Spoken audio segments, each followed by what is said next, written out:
kemudian belok, ambil kanan baru masuk. Di situ ada lorong, pas sebelah kiri, sebelah kanan di situ. Itu sebenarnya namanya hidayah, petunjuk. Tapi kalau saya katakan di mana itu Masjid Taqwa Makassar, kemudian mengatakan ayo sini saya antar kau ke sana, itu adalah taufik. Maka hidayah adalah tuntunan Allah, sedangkan taufik adalah Allah yang menjaga. Hampir semua orang menghafal doa masuk masjid, itu hidayah. Tapi ketika mau masuk masjid, tidak semua orang ingat doa itu. Itulah bedanya taufik dengan hidayah.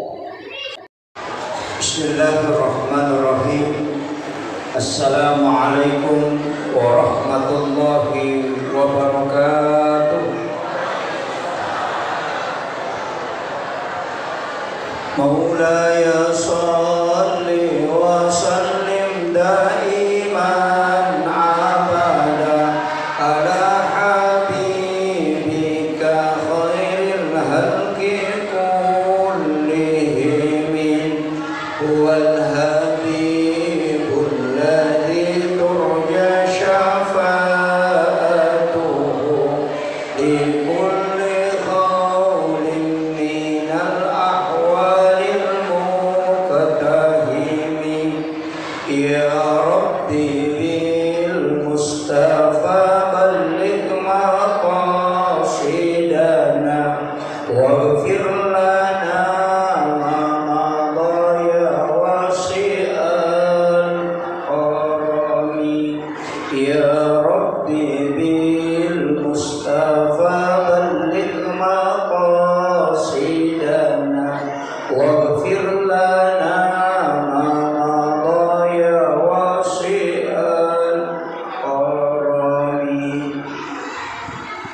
ila hadratin Nabi Mustafa sallallahu alaihi wasallam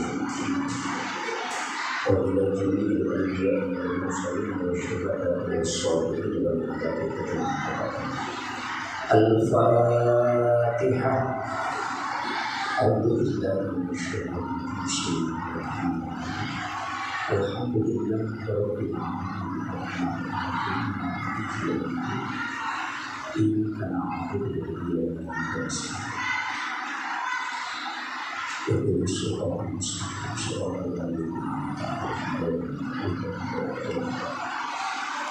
Allahumma nawwir qulubana wa quluba jami'i man hadara fi majlisina hadza bi nuril ma'rifah wa ilmil mukashafah wal basirah wal iman wal islam.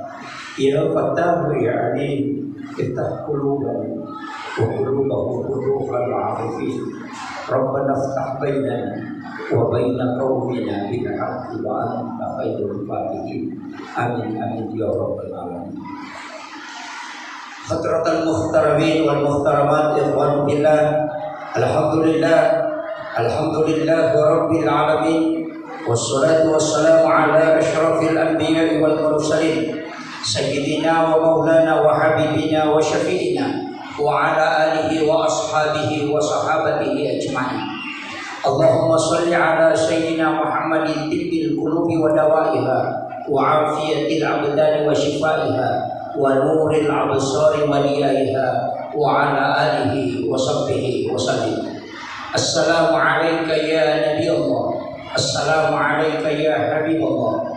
Assalamu alayka ya Rasulullah. Assalamu alayka ya Aba Bakr. Alhamdulillah yang saya muliakan adina Guru Ta'al Mukarram Andri Guru Taki Haji Muhammad Ali. Semoga Allah Subhanahu wa taala senantiasa memberikan rahmat, taufik dan kesehatan beserta umur panjang sehingga dia bisa membina generasi-generasi kita. Dia bisa menuntun kita untuk mendapatkan kecintaan kepada Allah dan Rasul. Yang saya hormati dan saya muliakan seluruh dewan pembina, dewan penasehat, terkhusus ketua yayasan Masjid Taqwa Makassar. Taqwa, mudah-mudahan seluruhnya diberikan kesehatan dan kekuatan oleh Allah untuk mengayomi umat, untuk mengurus tempat ini sehingga ini menjadi jalan untuk bisa mendapatkan surga Allah Subhanahu wa taala. Yang saya hormati dan saya muliakan, saya panggil Ayahanda selaku Dewan Masjid Indonesia Provinsi Sulawesi Selatan. Alhamdulillah saya sangat kenal beliau karena beliau pernah datang ke Sidrap dan kedermawanan beliau luar biasa. Saya bersyukur bisa bersilaturahmi dengan beliau. Mudah-mudahan Allah Subhanahu wa Ta'ala senantiasa memberikan hidayah untuk menuntun kita membina umat sekaligus membina masjid-masjid yang ada di Provinsi Sulawesi Selatan. Yang saya hormati dan saya muliakan Bapak Sekcam yang mewakili Ibu Camat, seluruh pejabat dari kecamatan, Ibu Lurah, Ketua RT, Ibu-ibu Majelis Taklim, Bapak Pemirsa, Bapak yang mewakili Bapak Kapolres, dalam hal ini Bapak Kabid Kantipmas, anak-anakku, para santri tahfizul Quran, dan seluruh orang tua santri, para tamu undangan. Di sini banyak yang hadir. Ada teman kuliah saya, ada sahabat saya dari Sidrap, ada beberapa, dan termasuk guru yang mengajar di yayasan ini juga termasuk sahabat saya dari Damai beberapa tahun lalu. Alhamdulillah, seluruh tamu undangan tanpa terkecuali. Saya tidak lama ceramah. Yang pertama karena merasa berat. Al-Mukarram Burta, mohon bimbingannya, mohon doanya. Yang kedua, saya harus melanjutkan perjalanan ke Papua. Saya harus di bandara jam 12 malam untuk berangkat ke Papua. Karena sudah 10 hari tidak pernah pulang ke kampung. Hanya putar-putar ke Indonesia. Alhamdulillah. Malam ini ada tema yang diangkat oleh panitia. Mari kita tingkatkan rasa cinta kepada Rasulullah. Cinta itu tidak pernah berbohong. Karena dia akan terkoneksi langsung dengan kalbu, akan terkoneksi langsung dengan raut wajah, dan akan terkoneksi langsung dengan tindak tanduk atau perilaku. Kalau ada anak muda cinta kepada satu perempuan, baru disebut namanya, pasti hatinya bergetar. Itulah maksud kalimat di dalam Al-Quran, wa idza dzukirallahu wajilat qulubuhum.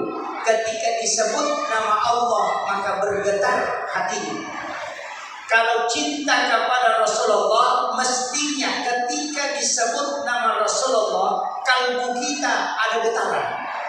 Kalau tidak ada getaran, berarti bukti cinta itu belum dalam. Satu. Yang kedua, orang yang cinta pasti sering menyebut. Maka salah satu tanda orang yang ingin menumbuhkan cinta yang besar kepada Rasulullah adalah banyak membaca sholawat. Kenapa sholawat ini penting? Yang pertama, sholawat itulah yang menyambung nurnya kita yang telah dititipkan oleh Allah dari Nurul Muhammad, dan itulah yang tersambung langsung kepada nurnya Rasulullah Sallallahu Alaihi Wasallam. Orang yang membaca sholawat itu sebenarnya menyambung nurnya dengan ruhnya Rasulullah. Ketika kita berhenti membaca sholawat, maka nur itu pun akan terputus.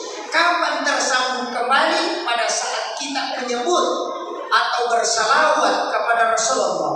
Itulah sehingga para ulama-ulama tirakat yang masuk ke tarekat kadang memberikan kita jalan atau metode untuk selalu tersambung dengan Rasulullah, yakni zikir yang kita bisa baca dengan zikir yang pendek.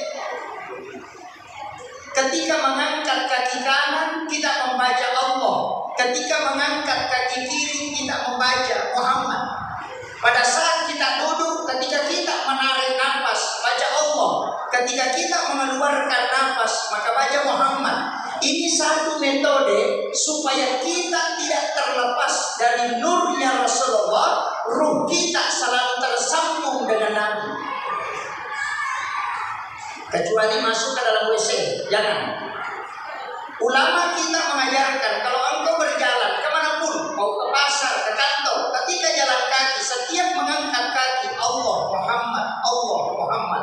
Ketika engkau duduk, tarikan nafas Allah Muhammad, maka kau tidak terputus dengan nurnya Rasulullah. Yang kedua, kau termasuk hamba yang tidak lalai dari zikir kepada Allah.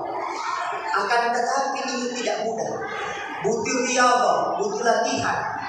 Kita butuh hidayah dan taufik, karena ada dua hal yang selalu kita minta. Makanya penceramah kalau di akhir ceramahnya selalu mengatakan wabillahi taufik wal hidayah. Saya tidak pernah dengar mengatakan wabillahi hidayah wat taufik. Yang disebut selalu duluan wabillahi taufik dan hidayah. Kenapa taufik? Kenapa hidayah? Apa bedanya? Hidayah itu adalah petunjuk, sedangkan taufik adalah penjagaan dan bimbingan langsung. Contohnya, saya bertanya, di mana itu Masjid Taqwa, At-Taqwa Makassar? Dan mengatakan kalau dari tol turun, kemudian belok, ambil kanan baru masuk, di situ ada lorong, pas sebelah kiri, sebelah kanan di situ. Itu sebenarnya namanya hidayah, petunjuk. Tapi kalau saya katakan di mana itu Masjid Taqwa Makassar, kemudian mengatakan ayo sini saya antar kau ke sana, itu adalah taufik. Maka hidayah adalah tuntunan Allah, sedangkan taufik adalah Allah yang menjaga.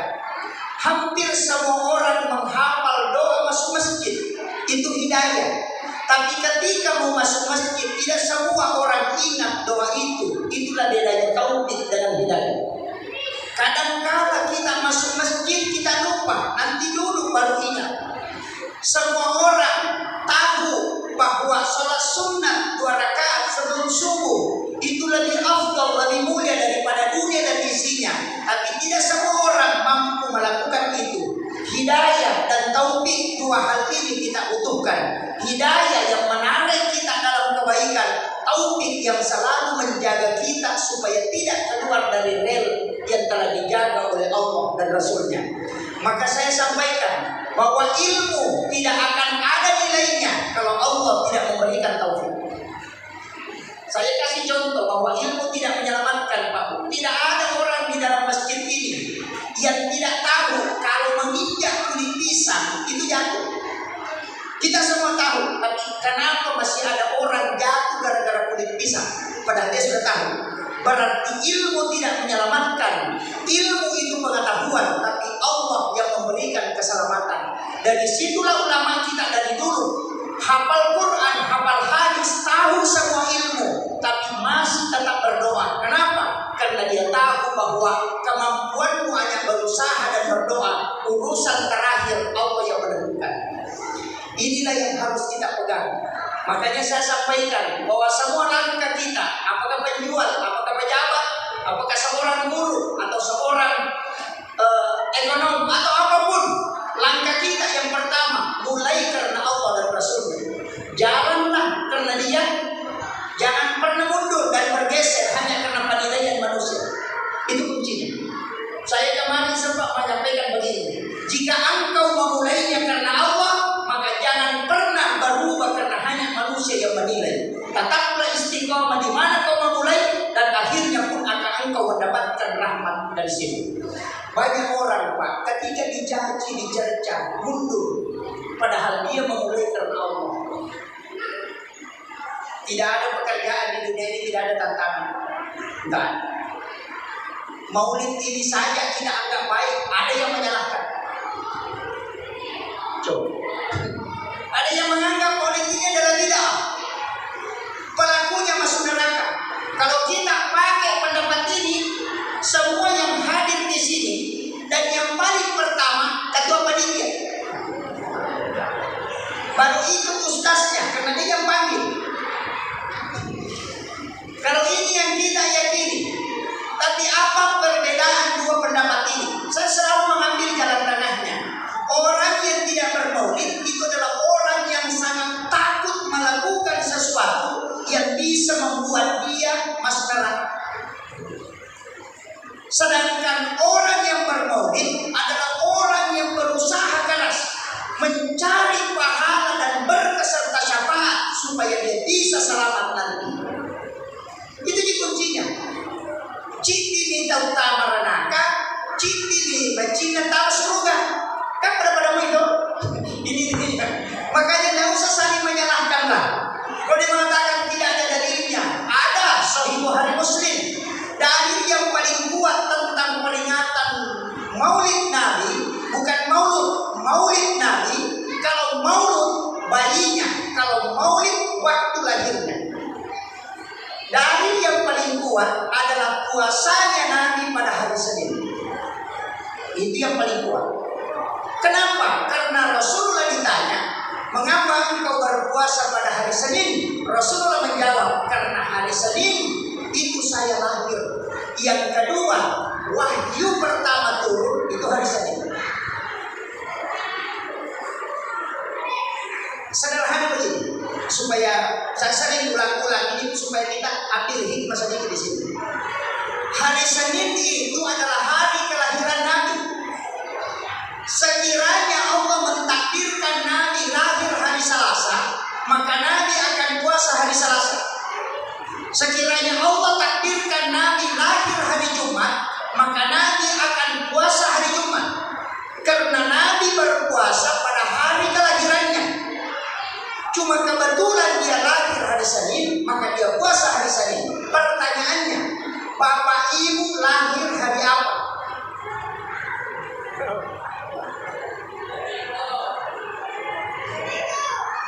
Kalau lahir hari Rabu, puasa hari Rabu.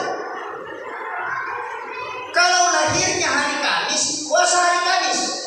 Jadi bagaimana Ustaz? Berarti salah itu saya puasaku? Tidak.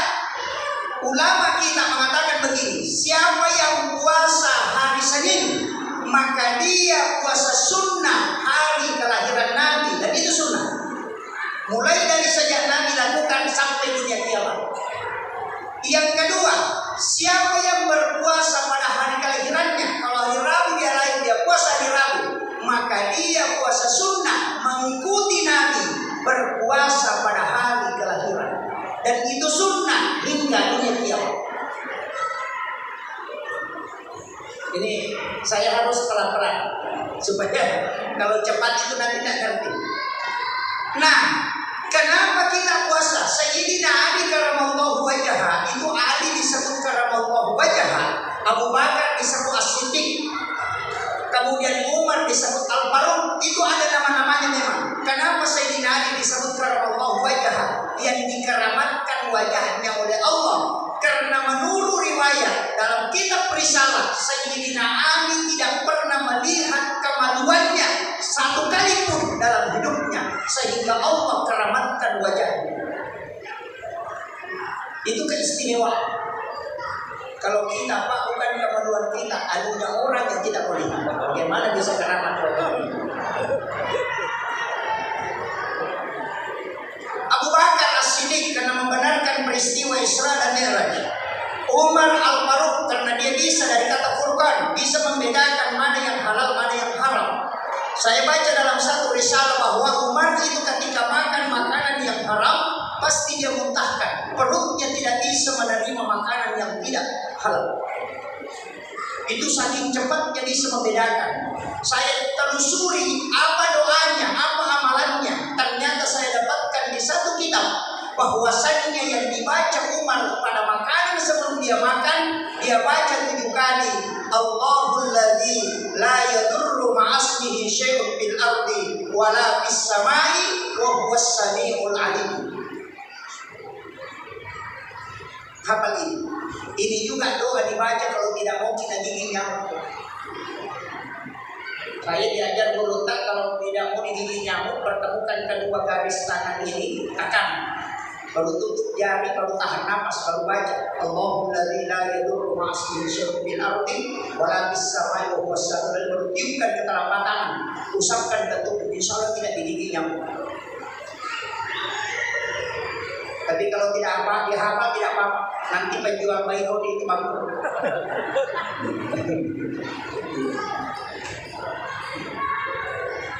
Makanya orang tua kita dulu itu memberikan simbol. Ada kalimat hikmah sederhana kalau orang mau merantau. Dari Sidrap mau ke Makassar, dari Sidrap mau ke Malaysia, orang Sidrap mau ke Kalimantan, orang Wajo mau ke Kalimantan, orang Wajo mau ke Malaysia. dikasih baca-baca. Ini mau pakai kalau mau kemalan. Abu Bakar tatul dulu, Ali tatul dia atau Usman di Ayyub, Umar di Mubin, Nasadikuri Muhammad Barakat doa la ilaha illallah kumpai. Dia semua patari. Sebenarnya itu bukan baca-baca, tapi itu pakaian. Makanya tidak mengatakan engkau baca, makanya engkau pakai.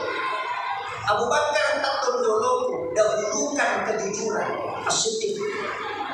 Dimanapun engkau berada, kalau kau jujur, pasti kau dipakai. Yang kedua, Ali di sebelah kanan, Ali itu imannya kuat, maka dahulukan agamamu.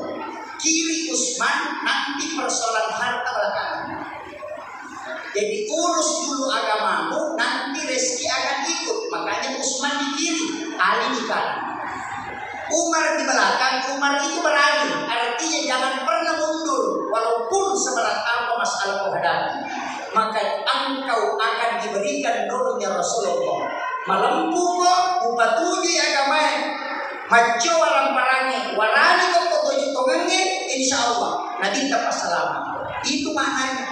Cuma kita dibaca, baru tutup hidup. Ini jadi masalah. Nah, ini ilmunya orang dulu. Cuma kadang-kadang kita pakai, makanya kita pakai itu bukan baca-baca, tapi itu dipakai dalam kehidupan sehari-hari. Dibuktikan dengan perbuatan. Nah, kembali untuk menumbuhkan rasa cinta itu tadi, paling tidak kita harus kenal Rasulullah. Kenal dulu dia. Ternyata Rasulullah baru nurnya diturunkan di dalam perut ibunya Aminah, itu langit sudah terbuka pintunya. Makanya dalam 1 tahun ada 6 malam pintu langit tidak tertutup. Kalau mau berdoa, lakukan di waktu itu. Yang pertama, malam 1 Rajab. Malam 1 Rajab inilah nurnya Rasulullah masuk ke dalam perut Aminah. Yang kedua, malam nisfus Sya'ban. Yang ketiga, malam 9 Zulhijjah. Itu malam hari Arafah. Yang keempat, malam 10 Zulhijjah. Itu malam hari raya Idul Adha. Kemudian yang kelima, malam hari raya Idul Fitri, malam 1 Syawal. Yang keenam, malam Jumat. Tapi malam Jumat ini tidak sepenuhnya. Cuma ada hadis mengatakan siapa yang berselawat kepada Nabi 100 kali pada malam Jumat, maka dia akan mendapatkan syafaat Rasulullah di yaumil akhir. Jadi kalau mau berdoa, Pak, pintu langit itu tidak tertutup. 1 malam penuh terbuka. Kapan? Malam 1 Rajab, malam nisfus Sya'ban, malam 9 Zulhijjah, malam 10 Zulhijjah, malam 1 Syawal, dan setiap malam Jumat. Guru Taqi Haji Muhammad Said Abdul Ghani Almarhum Al-Ghafurlah, salah satu waliullah, itu menyampaikan begini: siapa yang tidak tidur pada 6 malam ini, mulai dari maghrib dia tidak tidur sampai masuk waktu subuh, hanya beribadah semalam suntuk, hanya karena mendekatkan diri kepada Allah, maka ketika dia wafat, jasadnya akan hilang di bumi. Ini ilmunya ulama. Tidak apa-apa saya buka. Guru Taqi Abdul Rahman Abu Dalil itu hilang di kuburan. Saya dapat informasi langsung dari orang yang memasukkan ke lahan guru saya, Almarhum Al-Ghafurlah Kiai Haji Fathul bin Subatan. Beliau yang memang diminta oleh guru tak mengatakan kalau saya meninggal, Haji Fathul ada, suruh dia yang memasukkan saya ke dalam lahan. Saya pernah tanya beliau di pondok, karena saya tinggal di pondok beliau, dibina langsung oleh beliau. Apa dia bilang? Saya tanya, Pak Kiai, bagaimana guru tak? Karena biasa ulama-ulama khusus itu ada tanda-tanda ketika dia meninggal. Apa yang dia bilang? Enak. Dia guru tak dia Rahman Amudan wali. Apa ia waktu nawabnya ang kamu upaden na yung kujaluri dekat itu. Saya buka dari kapannya hanya kapas di dalam, tidak ada isi. Itu berulang. Hari ini dan beberapa tahun lalu saya punya kesimpulan satu, bahwa seandainya peringatan Maulid ini dibenci dan dilaknat oleh Allah, maka pelaku-pelakunya tidak mungkin jadi wali. Itu saja kuncinya. Saya ulangi, kalau sekiranya peringatan Maulid ini adalah bid'ah, barasanji adalah bid'ah, baca doa adalah bid'ah, maka pelaku-pelakunya tidak mungkin menjadi wali. Guru Taqiyyatur Rahman Amudali, saya tidak tahu beliau keliling ceramah Maulid, baca barasanji, keliling ceramah Isra Mi'raj. Kalau semua yang dilakukan itu adalah bid'ah dan dilaknat, tidak mungkin dia jadi wali. Maka sampai hari ini saya selalu berkesimpulan bahwa apa yang dilakukan saat ini itu diridhoi oleh Allah dengan kita melihat bagaimana Allah cinta kepada orang yang melakukan ini. Itu saja kuncinya, Pak. Tidak usah terlalu banyak lagi. Karena agama itu bisa dilihat dengan mata kasar. Lihat pelaku-pelakunya. Kalau dia meninggal dalam keadaan tidak diridhoi, berarti memang ini dilaknat. Tapi coba lihat ulama-ulama kita dari Yaman, Andre Gurunta Al-Mukarram, Hadisan si Baju Almarhum Abu Furman, semua pelaku Maulid, dan beliau itu punya keistimewaan khusus. Kenapa? Karena Allah cinta kepada. Sebenarnya ribuan pemimpin lahir sebelum Nabi, jutaan pemimpin lahir setelah Rasulullah sampai hari ini. 25 nabi dan rasul yang disebut di dalam Al-Quran, 24 selain Rasulullah. Dipilih ulama, kenapa cuma 2 yang diperingati Maulid ini? Coba, 24 nabi dan rasul disebut, kemudian disaring oleh ulama. Dari 25 itu dipilih dari 5 orang yang istimewa, disebut ulul asli.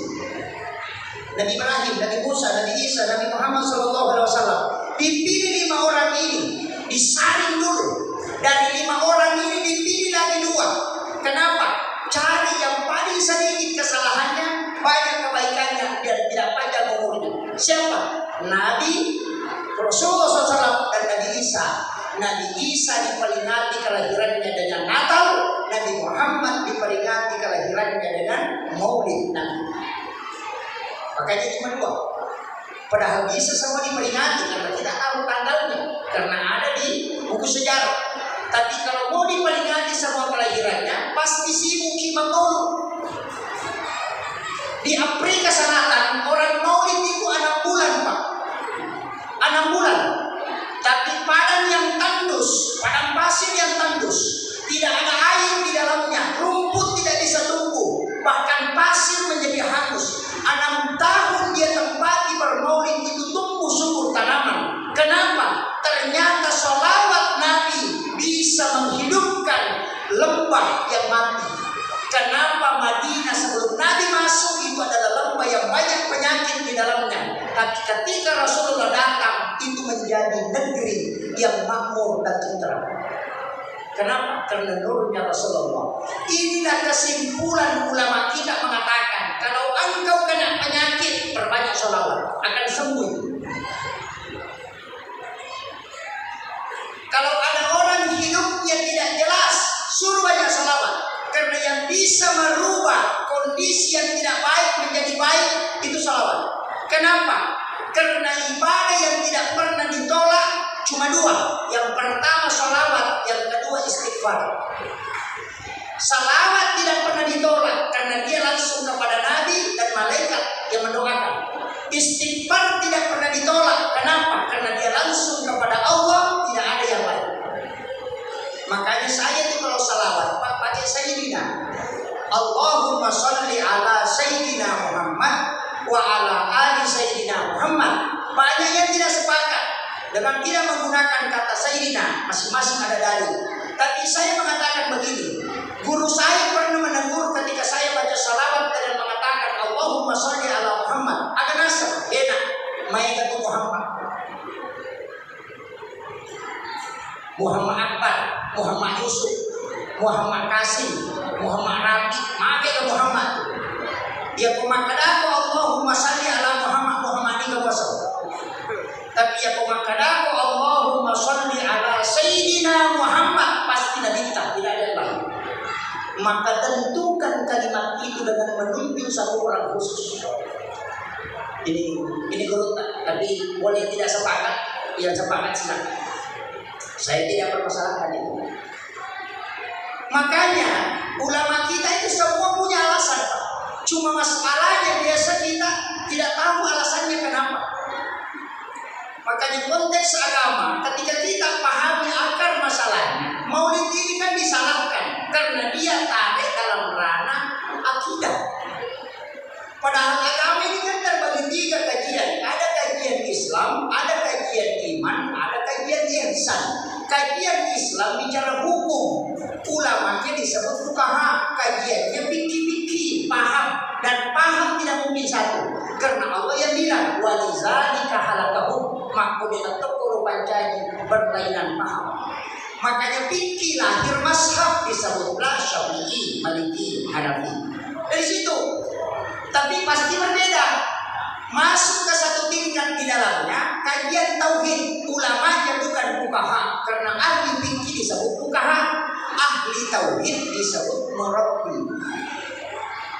Beda. Mazhabnya Mu'tazilah, Jabariyah, Qadariyah, Sunni, Syiah. Tapi naik satu tingkat kajian ihsan. Kalau tadi di bawah fikih disebut fuqaha, di dalam tauhid disebut dengan murabbi, kalau kajian ihsan disebut mursyid. Beda.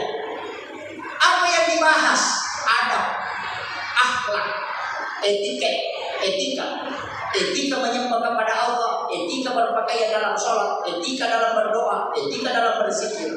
Makanya orang yang belajar akhlak, tasawuf itu sangat besar penghargaannya. Tapi ketika orang tidak paham yang 3 ini, ajaran tasawuf ditarik ke tauhid, ajaran fikih dikasih naik ke tasawuf, pasti rancu. Saya kasih contoh, hormat kepada bendera merah putih kalau dibawa ke tauhid itu musyrik. Coba. Kenapa banyak yang menganggap hormat kepada merah putih itu musyrik? Karena menyembah selain kepada Allah, hormat selain kepada Allah, karena dia bawa ke tauhid. Padahal ini ada pada tataran adab. Hormat itu adalah penghargaan kepada ulama kita yang memperjuangkan negara Republik Indonesia. Sedangkan akhlak itu melampaui hukum karena dia penghargaan. Coba, sungkeman, kemarin kan ada fatwanya. Bapak ibu yang sering nonton TV kayak Roja, itu pasti temukan bahwa sungkeman itu adalah musyrik. Kenapa? Karena sujud selain kepada Allah. Karena dia tarik adat turun ke tauhid. Sungkeman ke orang tua itu adab, akhlak anak sebagai takzimnya kepada orang tua, bukan penyembahan kepada bapak ibu. Ini masalahnya. Karena akhlak dibawa turun ke tauhid. Coba kalau fikih dikasih naik ke tauhid, mana? Makan obat itu musyrik, Pak. Karena meyakini ada yang bisa menyembuhkan selain Allah. Coba, itu bahayanya kalau tidak paham ini. Makanya jangan dicampur. Saya kasih tahu, ulama tasawuf kalau singgah di warung, dia tidak mau makan kecuali dia bayar. Karena alasannya kalau kau makan dulu baru bayar, sama ketika kau ambil mangganya orang, nanti kau sudah makan baru minta. Ini bicara tasawuf. Kalau kita bicara fikih, yang penting sudah sepakat, nanti terakhir baru dibayar. Selesai persoalan. Coba, makanya Pak, Yahudi yang mendirikan KFC di mall-mall itu menggunakan ilmu tasawuf, bayar dulu baru makan.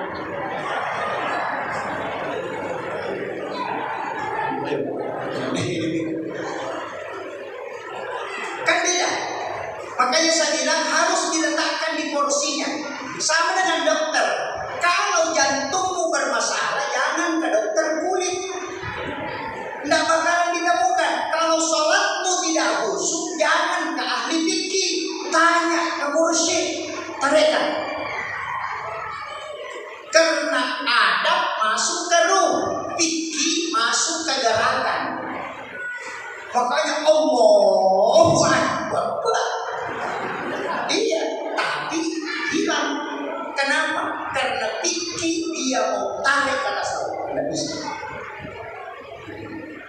Ulama tasawuf pantangannya tidak boleh singgah di WC masjid, buang air kecil, buang air besar. Tidak boleh. Kau singgah mengotori tempat suci. Tapi ulama fikih Syafi'i mengatakan kalau kau singgah di WC masjid cuma makruh, bukan haram. Makruh. Makanya kalau kau selamat sudah buang air kecil baru dulu baru pergi, karena kau melakukan sunnah itu menyelamatkan diri namanya. Coba. itu kalau bicara tentang masalah kaidah. Begitu Pak. Kalau orang bicara hukum, dia tarik ke fikih, silakan berdebat. Imam Syafi'i, Imam Malik. Coba saya kasih tahu satu Pak. Saya pernah protes ketika baca kitab ini. Oh ternyata ini Imam Malik ini kayak kebablasan. Tapi setelah menemukan tujuannya, baru saya sadar betul kata Imam Malik. Imam Syafi'i, Abu Hanifah, Ahmad bin Hanbal mengatakan orang yang makan minum siang hari di bulan Ramadan dengan sengaja, dia hanya mengganti puasanya satu hari. Kalau dia batalkan puasanya dengan makan minum sengaja di bulan Ramadan, dia ganti hanya sesuai yang dia tinggalkan. Kalau Imam Malik tidak. Kalau dia makan minum sengaja di siang hari Ramadan, dia harus ganti 60 hari. Kenapa berbeda? Imam Malik itu meninjau ke depannya.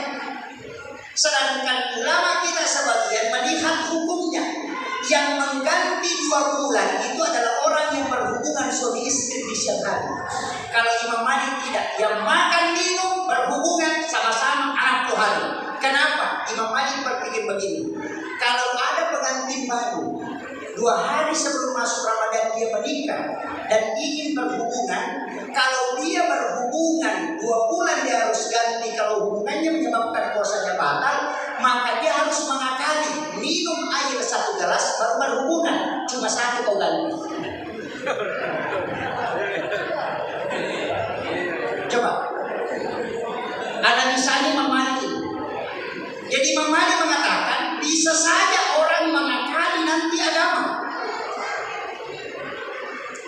Kalau makan minum saja baru diganti cuma 1, enak orang yang mau melanggar. Dia makan minum baru berhubungan, 1 tidak ganti. Jadi dia bisa mengakali agama. Makanya Imam Malik tutup itu. Dia tidak buka. Pokoknya makan minum berhubungan 60 hari. Selesai. Karena dia mengatakan kafarat itu memberi makan anak yatim, kemudian berpuasa 60 hari. Sebenarnya itu adalah kafarat bagi orang yang melanggar, bukan saja hubungan, semua yang membatalkan puasa. Itu coba. Itu Imam Malik. Saya ambil lagi satu contoh sederhana. Imam Malik itu Pak, bukan Abu Hanifah. Kalau ada ayam yang dikena musibah, ditabrak motor atau tabrak mobil, kemudian lompat-lompat, kita ambil pisau kemudian disembelih, itu halal. Halal. Ayam kita kemenutan dalam foto, langsung ambil pisau, baca Bismillahirrahmanirrahim, foto, baru lepas. Selama ada darah menetes di bekas sembelihan dan itu masih bergerak, berarti dia halal dimakan. Karena dia masih hidup dan pengaruh sembelihan ada. Imam Syafi'i mengatakan itu bangga. Biarpun bergerak, kau sembelih tetap bangkai. Kenapa? Karena kau mengakali, tidak kau sembelih pun mati. Coba, karena pergerakannya itu menuju ke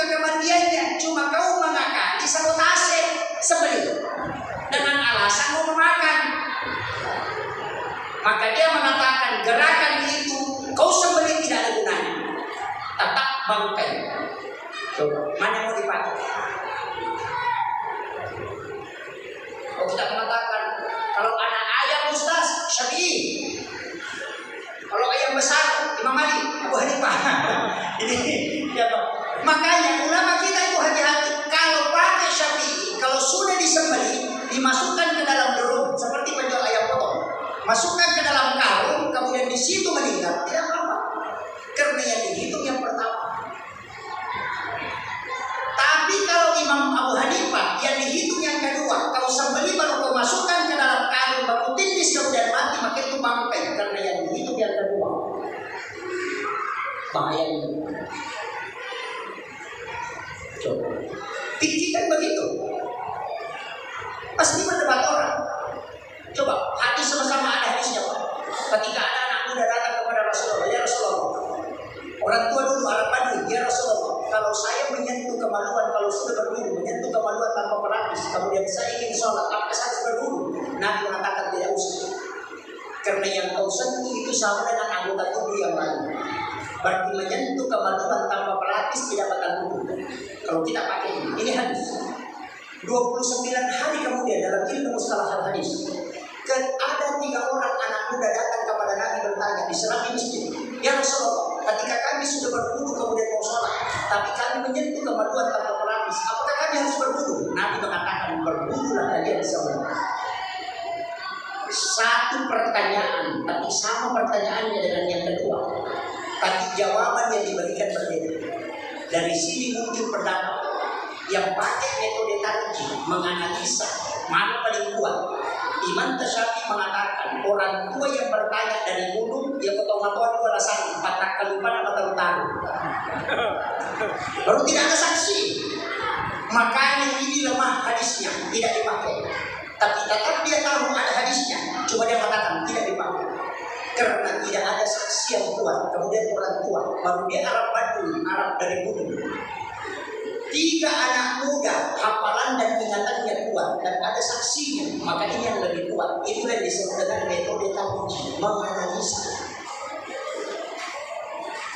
Tapi ulama lain tidak pakai itu, dia pakai yang kedua, metode amandemen yang disebut dengan nasi mansukh.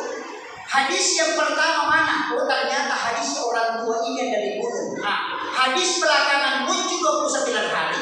Ini anak muda tadi. Jadi hadis yang dulu dihapuskan oleh hadis yang baru, sama dengan amandemen kalau undang-undang. Jadi itu tidak dipakai lagi, yang terbaru dipakai. Imam Ali mengatakan tidak. Nabi sebutkan, tapi Nabi tidak menghapuskan. Coba perhatikan, ini analisa. Yang datang bertanya orang tua, yang datang bertanya kedua anak muda. Oh berarti kalau anak muda yang pegang kemaluannya tanpa pelapis batal wudunya karena ada syahwatnya. Kalau orang tua tidak apa-apa karena mungkin gatal di negara, tidak ada syahwat. Makanya satu hadis tapi 3 pendapat karena analisa yang dipakai masing-masing beda. Ini penting ditahu.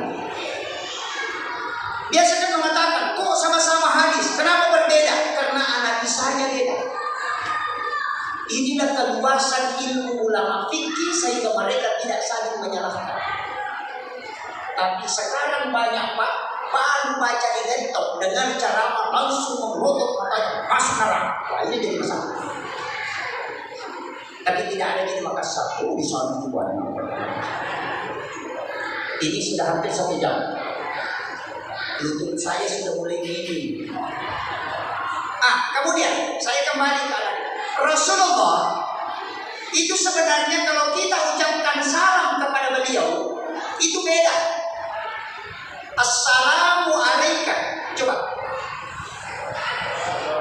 Assalamu alaika dalam nahwu sharaf. Kalau ada ahli bahasa Arab, saya ahli di bahasa Arab. Tapi dalam kaidah nahwu sharaf, alaika itu adalah Muhammad. Ketika disebut kalimat alaika itu tidak ada jarak yang disalami dan yang mengucapkan salam. Jadi sebenarnya ulama tasawuf dari dulu mengatakan jangan pernah mensalami Nabi kalau kau tidak menghadirkan dia. Pertanyaannya bagaimana cara menghadirkan Nabi? Ulama tarekat di Bugis, ulama Bugis Tarekat itu mengajarkan soko patan rupa 4 unsur sulapa apa. Coba, tapi saya akan bahas satu-satu supaya tidak disalahkan. Karena saya ini pembela tarekat. Kalau ada yang menyalahkan tarekat, kecuali tarekat yang sempalan itu yang tidak jelas, memang kita kalau melanggar. Saya pernah diwasiatkan guru tak, namun nak macing ke kau daun-daunnya, dia nak ke daun-daunnya, namun malah lalu biasa nawai aja tu muncul di pada sampaian. Pesan guru, namun daun-daunnya macing yang aja muncul di pada sampaian. Nasabah lagi hebat madu-madu ini, ya tu ye curu lagi hebat balik dari. Begini, kenapa ada istilah sulap apa? Soko patan rupa, soko 4 macam. Biasa orang bikin, tapi tidak paham. Merah, kuning, putih, hitam.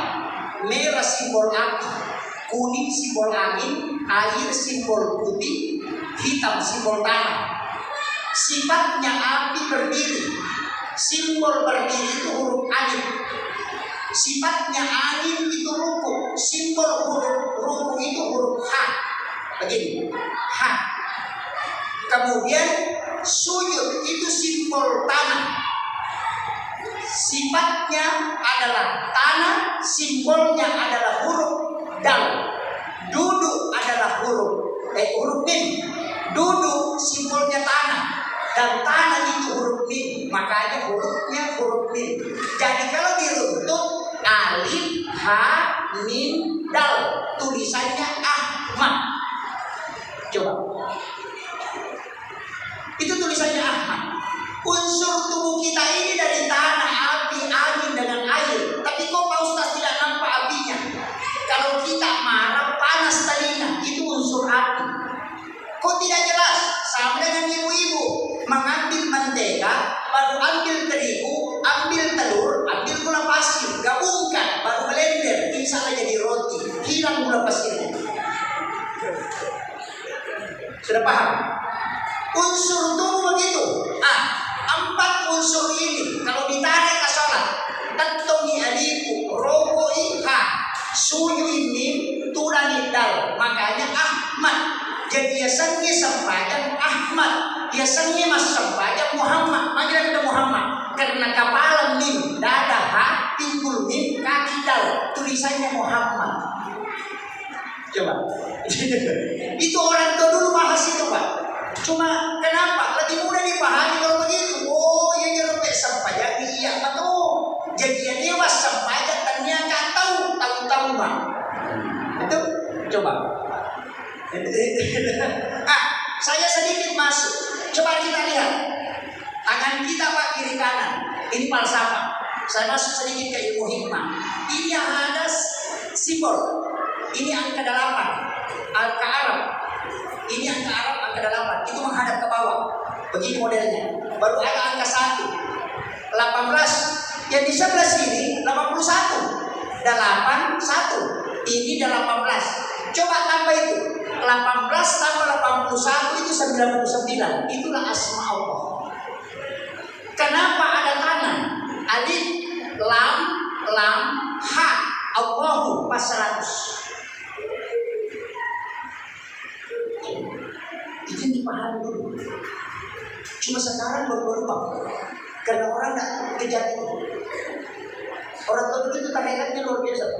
Sehingga dia bisa memahami unsur ini ke sini, unsur ini ke sini, unsur. Dia bisa tahu. Saya ingin kalbuni cepat tembus. Karena itu pendalaman makna. Cuma sekarang tembusnya kita tidak. Dulu Pak, kalau kita mau ketemu ulama, itu sholat sunat istihara sampai 3 hari. Sekarang gampang, tinggal SMS. Di mana posisi? Baru bilang OTW. Selesai. Sebut alamat rumah, tinggal dicari Google Maps. Bicara langsung 300 meter ke depan belok kiri. Iya, dulu bertanya keliling untuk kalau didapat. Sekarang lebih cepat. Makanya doa sudah mulai hilang. Itu kan pergeseran. Tapi saya tidak salahkan. Karena handphone juga bisa membuktikan peristiwa-peristiwa dahsyat dalam agama. Orang di tanah suci Pak, kalau disuruh video call, itu mukanya kelihatan di sini, bicara di sini, padahal tidak ada bisa bicara muncul mukanya, aslinya muncul padahal dia ada di Mekah. Kenapa guru Kiai Abdul Rahman Amodal bisa khutbah di dua tempat? Dia khutbah di Pangkal, juga khutbah di Pinrang, muridnya yang temukan. Nanti berdebat, baru datang menghadap. Apa ada rasa berontak? Ya kuya, kuitana, ya tuhan kau jadi mau pewa. Saya ketemu muridnya guru di Kendari. Tapi sudah meninggal itu di Kendari. Saya bicara langsung. Dia mengatakan begini, Ustaz, saya ini bersyukur. Guru tak dulu setelah saya selesai di Mangkoso, saya diutus ke sini mengajar. Tapi saya baru 3 tahun belajar di Mangkoso. Tapi saya kasih tahu guru tak, ini tahu kak? Nah dia punya gak bisa nih. Saya belum tahu. Makanya guru tak, enggak kita boleh. Dia bisa baca buang. Ini belum belajar. Masa kalau kamu Pak Guru ini? Makanya guru tak bismillah jokano. Apa yang dia bilang? Setiap saya mau mengajar kalau subuh, saya bangun tahajud membuka kitab itu, guru tak datang duduk di depan saya yang membacakan. Padahal guru itu sudah meninggal. Itu terkoneksi. Coba kita cari deteksi. Kita deteksi Pak. Guru tak malam Kiai Muhammad Tahir 20 tahun lebih meninggalnya, dia beli semen di Bosowa 400 sak. Dia yang bayar, tidak ada orang yang tahu. Nanti sopir yang antar semen tunjuk fotonya, bilang ini yang bayar. Ini baliho. Karena Allah sendiri yang bilang, sesungguhnya para wali-wali Allah itu tidak mati di sisi Allah. Orang hidup itu Pak seperti burung di dalam sangkar. Ketika orang meninggal seperti burung yang dilepaskan dari sangkarnya, dia bisa kemana-mana tanpa dibatasi oleh waktu. Itulah ruhnya para wali. Maka Profesor Dr. Guru Rahim Arsyad, termasuk Guru Profesor Dr. Nasruddin Umar, Imam Besar Masjid Istiqlal Jakarta, apa yang dia sampaikan, bukan ulama kalau belum ada gurunya orang mana. Coba saya tangkap bahasa ini ternyata ada di kitabnya Imam Ghazali. Kalau kita buka kitab dia ini, Imam Ghazali menyebut nama guru, mursyidi, guru, tapi tidak ada namanya. Ketika ditanya oleh muridnya, kenapa kau tidak menulis nama gurumu kalau hanya mengatakan guruku? Apa kata Imam Ghazali? Saya takut kalau ada fitnah, karena orang ini meninggal ratusan tahun sebelum saya lahir.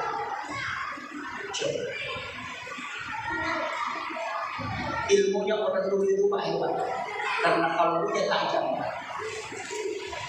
Makanya saya mengajak perbanyak sholat. Ibu-ibu saya mengajak perbanyak sholat, karena sholawat itu yang pasti sampai. Cukup kuncinya, tidak usah neko-nekonya. Kalau sholawat mau kaya, ada Allahumma sholli ala sayyidina Muhammad wa ala sayyidina Muhammad karimil abai wal ummahat. Insya Allah rezeki itu tidak seperti air hujan. Wajib. Apa itu? Belum. Kalau belum hafal, ini sudah 1 jam. Kalau belum hafal, saya kasih jalur syafaat. Orang yang dijamin selamat kan 2 nih Pak. Pamasena pengalatan atau syafaatnya Rasulullah. Kalau kita tidak bisa dapat rahmat Allah, cari syafaat. Siapa yang dijanji syafaat? Yang pertama yang dijanji syafaat, orang yang sudah bermimpi ketemu Nabi. Itu dijamin. Mau tahu amalan mimpi ketemu Nabi? Kalau mau mimpi ketemu Nabi, saya kemarin di situ 10 tahun. Jangan marah dan jengkel selama 40 hari. Itu saja. Jangan marah selama 40 hari. Kalau kita Pak 40 kali marah 1 hari.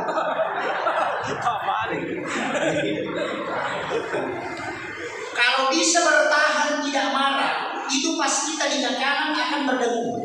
Dan itu pesan Nabi. Siapa yang berdengung telinga kanannya, maka saya menyebut namanya di hadapan jamaah para malaikat yang mulia. Dan malaikat itu bertasbih hingga tembus ke telinganya. Maka dari situlah kita diminta membaca basmalah, baru bersalawat dan doa kebaikan. Jangan tutup, biarkan dia berdengung. Karena itu tasbihnya para malaikat terkoneksi dengan ruh kita. Cuma kadang kita kalau tadinya berdebu langsung jangan. Kecuali yang kiri tutup dengan jari telunjuk, kemudian baca la haula wala quwwata illa billah. Itu tolak. Makanya sholawat kepada Nabi itu Pak Bu ada dua macam. Ada sholawatnya bentuk sekarang dan akan datang, tidak terputus. Ada sholawat yang bentuk lampau, fil madhi. Ada kan fil mudhari, ada fil madhi.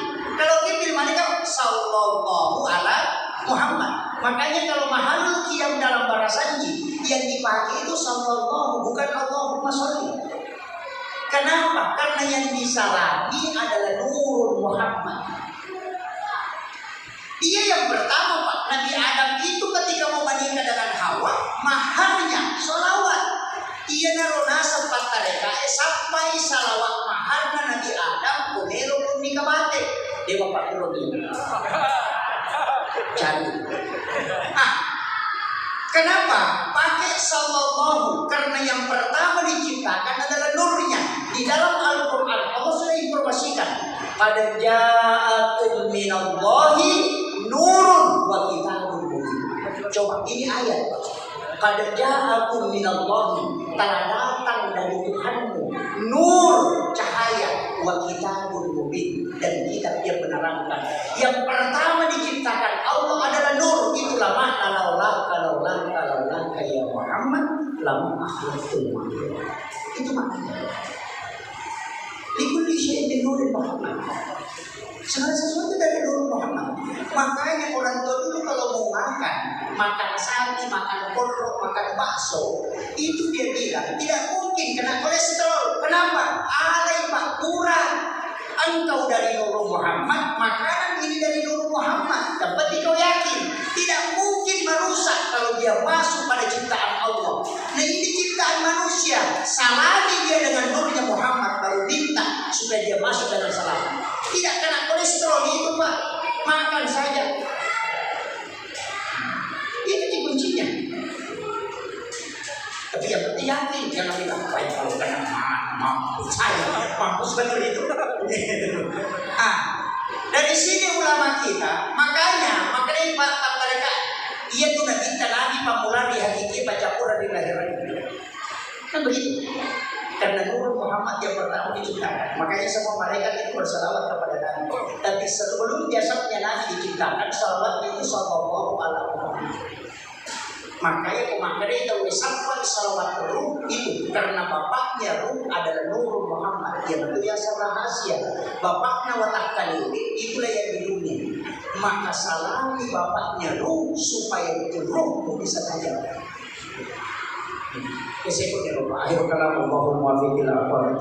Assalamualaikum warahmatullahi wabarakatuh.